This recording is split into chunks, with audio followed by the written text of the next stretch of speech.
Hi friends, నేను మీ creative జిల్లాని. ఈ వీడియోలో చూడండి, ప్లాస్టిక్ ట్యాప్ ఎప్పుడైనా ఇరిగిపోతే మనం గోడ కాడ చూడండి ట్యాప్ ఇరిగిపోయింది. ఇక్కడ మనకు ఈ ట్యాప్ మనం ఇరిగిపోయిన పార్ట్ లోపలే ఉంది. దీన్ని ఎలా ఈజీగా తీసి మనం షార్ట్ కట్ ద్వారా ఈజీగా ఎలా బిగించాలో చూపిస్తానండి. ఈ వీడియోలో 2 ట్యాప్లు బిగిస్తానండి. 2 ట్యాప్లు ఇరిగిపోయింది. ఇక్కడ చూడండి ట్యాప్ ఇరిగిపోయింది కదా, ఈ విధంగా ఇరిగిపోతాయండి ప్లాస్టిక్ ట్యాప్లు. దీన్ని చాలా సింపుల్గా చూపిస్తాను ఏ విధంగా తీసి మనం ఎటువంటి బ్లేడ్ ఏం అవసరం లేకుండా ఈజీగా తీయచ్చు. మీరు చాలా సింపుల్గా, శ్రమ ఎక్కువ ఉండదండి.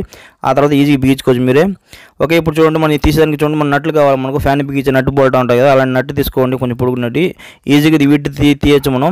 చూడండి చిన్నవి పెద్దవి 2-3 తీసుకోండి. దీంట్లో కరెక్ట్గా లోపల సెట్ అయిపోవాలి మనకు. ఆ పైపు ఇరిగిపోయిన దాంట్లో ఈ విధంగా చెక్ చేసుకోండి 2-3 పెట్టి. ఇప్పుడు మనం కరెక్ట్గా మనకు చిన్న నట్టు ఒకటి పెద్ద నట్టు సెట్ అయింది పొడుగుది. ఓకే, ఈ విధంగా పెట్టేసిన తర్వాత మీరు ఏం చేస్తారు, స్క్రూ డ్రైవర్ తీసుకోండి. మీ ఇంట్లో ఏదైనా స్క్రూ డ్రైవర్ ఏదైనా ఉన్నా సరే ఈ విధంగా మధ్యలో పెట్టిన తర్వాత ఈ విధంగా తిప్పండి లెఫ్ట్ సైడ్కి. ఈ విధంగా జస్ట్ ఈ విధంగా తిప్పండి, ఈజీగా వచ్చేస్తుందండి. ఓకేనా, ఈ విధంగా మనం షార్ట్ కట్ ద్వారా తీయచ్చు. లేదంటే మీరు ఏం చేస్తారు, చేతితో ఒకసారి ఏమవుతాయంటే కొంచెం లూజ్గానే ఉంటాయి. కటింగ్ బ్లేడ్ ఉంటుంది కదా, కటింగ్ బ్లేడ్ కూడా ఈ విధంగా మీకు గ్యాప్ ఉంటే కొంచెం పట్టి ఈ విధంగా తిప్పి చూడండి వస్తుంది. ఈ విధంగా మనం ఈజీగా ఇరిగిపోయిన ట్యాప్లు ఎప్పుడైనా తీసుకోవచ్చు మీ ఇంట్లో మీరే. ఏ ఎలక్ట్రీషియన్ ప్లంబర్ అవసరం లేదు. ఓకే, తీసేసాను ఇరిగిపోయిన పార్ట్ని. ఇప్పుడు మనం కొత్త కుళాయిని బిగిద్దాం. కొత్త కుళాయిని బిగించేటప్పుడు చూడండి ఫస్ట్ మీరు దారం వేసుకోవాలి. ఈ విధంగా మనం డైకి మొత్తం టేప్ అయినా వేసుకోండి మీ ఇష్టం. ఆ తర్వాత మనం చూడండి మనం టైట్ చేసేయాలా. ఎందుకంటే మనం కంపల్సరీ దారం టేప్ అయినా వేస్తే వాటర్ లీకేజ్ రాదు. ఈ విధంగా మనం ఫుల్ టైట్ చేసేయాలా. మరి హెవీగా టైట్ చేసినా ఇరిగిపోతుంది. కొంచెం మీడియంగా టైట్ చేయండి. ఆ తర్వాత వాటర్ కడితే మళ్ళీ దారం కొద్దిగా తక్కువ ఉన్నా మళ్ళీ వేసుకోవచ్చు. చూసుకుందా ఈ విధంగా ఈజీగా బిగించేసాను. చాలా సింపుల్గా నేను 1 నిమిషంలో అంతా మనం రిపేర్ ఫిట్టింగ్ అంతా అయిపోయింది. ఇంకో ట్యాప్ ఇరిగిపోయింది కదా, ఆ ట్యాప్ని ఇప్పుడు బిగిద్దాం మనం. చూడండి ఇక్కడ ఇంకో ట్యాప్ ఇరిగిపోయింది. ఇక్కడ సేమ్ ఏమైందంటే అది నేను కూర్చొని ఆ ట్యాప్ బిగించి తీస్తున్నప్పుడు నాకు తగిలి ఆ ట్యాప్ ఇరిగిపోయింది, నా చేయి తగిలి. ఇప్పుడు ఏం చేస్తామంటే ఆ ట్యాప్ను కూడా మనం వేరే ట్యాప్ మారుద్దాం. ఇప్పుడు ఈ విధంగానే సేమ్ పొజిషన్తో ఈ విధంగా నట్లు పెట్టి లోపల సెట్ చేయాలా. స్కూటర్ మధ్యలో పెట్టి కొంచెం లెఫ్ట్ సైడ్ తిప్పాలా.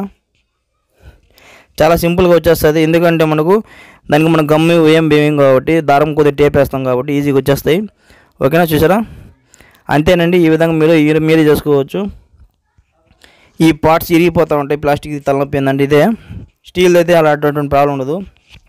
ఇది నా చేయి తగిలి ఇరిగిపోయింది ఆ ట్యాప్ బిగించేటప్పుడు. జరుగుతూ ఉంటాయి ఈ విధంగా. ఇప్పుడు ఈ విధంగా దారం వేసుకోండి కుళాయికి మీరు. ఆ తర్వాత మనం యాస్టీస్గా ఎలా ఉందో అలాగా టైట్ చేసేద్దాం. ప్లేట్ కావాలంటే వేసుకోండి స్టీల్ టేప్కి. ఓకే, ఇంకా మనం బిగించేద్దాం.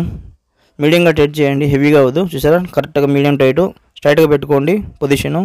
ఓకే, రిపేర్ అయిపోయింది. మీరు ట్యాంక్ గేట్ వాళ్ళు ఆన్ చేసి చెక్ చేసుకోండి వాటర్ లీకేజ్ ఉందో లేదా. ఈ విధంగా 2 ట్యాప్లు మనం ఈజీ బిగించేసాం.